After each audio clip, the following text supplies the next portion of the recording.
Prelims qualify అవ్వాలి అంటే ఖచ్చితంగా మనం ఫాలో అవ్వాల్సిన రూల్స్ ఏంటి సార్? ఒక్క చాప్టర్ కూడా మిస్ అవ్వకుండా ముందు సబ్జెక్ట్ మీద గ్రిప్ తెచ్చుకోవాలి.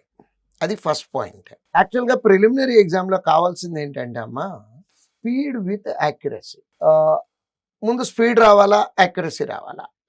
యాక్యురసీనే రావాలి. అంటే ఎట్లా అంటే, ఫర్ ఎగ్జాంపుల్ క్వాంట్లో 35 క్వశ్చన్స్ ఉంటాయి యూజువల్గా ఏ ఎగ్జామ్కి అయినా సరే. ఎన్ని అటెంప్ట్ చేసామనేది కాదు వాళ్ళు పెట్టుకోవాల్సినటువంటి టాస్క్. ప్రిలిమ్లో ఎన్ని పెట్టాము, ఎన్ని కరెక్ట్ అయింది, 100% యాక్యురసీ మెయింటైన్ అవ్వాలి. అంటే సబ్జెక్ట్ అది ఎప్పుడు కుదురుతుంది అంటే సబ్జెక్ట్ మీద గ్రిప్ వచ్చితేనే.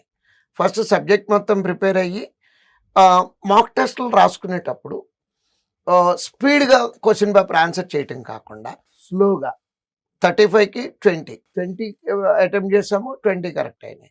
అట్లా కన్సిస్టెంట్గా ఒక వారం రోజుల పాటు 20కి 20 వచ్చేటట్టు. నెక్స్ట్ ఒకవేళ 19 వచ్చినాయి అనుకోండి అమ్మ, ఒక రోజు రెండో రోజు 19 క్వశ్చన్స్ అటెంప్ట్ చేసి 19/19 రావాలి. అట్లా 2 రోజులు వచ్చాక మళ్ళీ 20 అటెంప్ట్ చేయటం.